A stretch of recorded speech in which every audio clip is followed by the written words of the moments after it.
Welcome to the Storytime Adventures for Adults video series.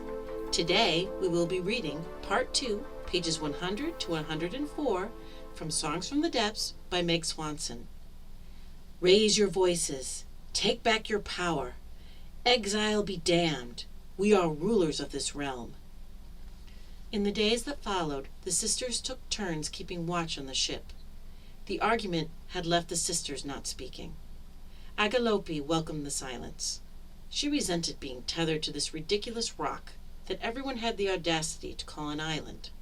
If it were an island, there would be some sign of life other than the other two harpies with which she was strapped to it. Ha! Harpies! Agalope chuckled to herself. If her sisters had heard that comparison, she probably would have been given much worse than just the silent treatment. Agalope looked out at the ship. She tucked her curling hair behind her ear. Her sisters were sleeping, and the ship was so close. She could lure it closer.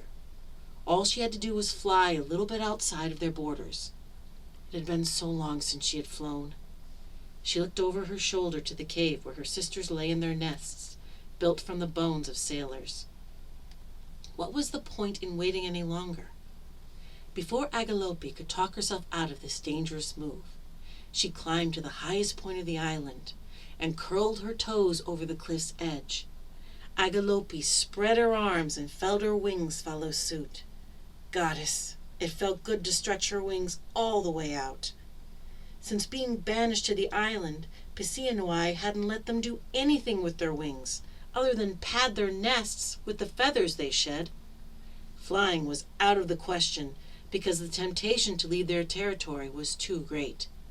Peisinoe had assured the upper echelons that they could control themselves and would never fly again. As Agalope stood feeling the wind push against her wings and threatened to knock her down, she didn't know how she had managed to resist this so long. Agalope pushed back against the wind and answered the call of the sky. She stepped off the cliff's edge. A scream lodged in her throat as she dove. Just as her fingers touched the surface of the sea, instinct took over and she rocketed above the clouds. She had missed this kind of freedom. With a grin frozen to her face, she descended and spotted her quarry. The ship's oars slapped the water rhythmically. Hovering above the mast, Agalope swayed in time with each splash of the sea and slice of the oars. Slowly she started to sing. It was a wordless tune that kept the oarsmen rowing and put to sleep everyone else within earshot. Finishing her song, Agalope stretched into a long barrel roll and soared back to the island, knowing the ship would be stuck by morning. Hear me. Let me lead the way. No, please don't turn your backs.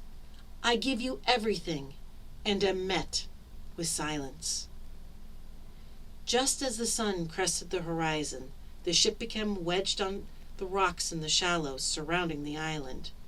Agalope shouted, "Sisters, they are here! Sisters!"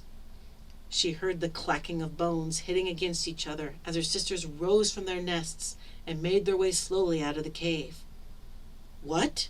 Peisinoe asked, rubbing her eyes and shielding them from the morning sun. Lexiopeia stretched her feathered arms toward the sky, and her wings stretched out to her sides. "How did they get here so fast?" The lie was quick on Agalope's tongue. "The wind was strong last night." Peisinoe eyed her younger sister suspiciously. "Well, let's go see what we've got." As the sisters boarded the ship, Agalope noted that while it was an older ship, it was still very well cared for. The warship was well traveled, its sails mended several times, and the wooden decks worn shiny with regular walking and swabbing. "This is a trireme," Agalope said to no one in particular. "A what?" Peisinoe asked. "A trireme. That's what these types of warships are called," Agalope shrugged, as though it were something that everyone knew. Peisinoe turned to face Agalope. "How do you know that?" Agalope shrugged. "You eat enough sailors, you learn things." "Agalope, were you on deck before us?" the Lexiopeia asked coldly. Peisinoe and Agalope turned from their face-off and saw Pia slowly running a dove-gray feather through her skeletal fingers. Was I? What did you do? Peisinoe demanded, eyes flashing. Agalope clenched her fists at her sides. I did what I had to do. Oh, what you had to do? That's what it always is, isn't it? You had to bring the ship in. You had to keep a meal. You had to keep Persephone's secret.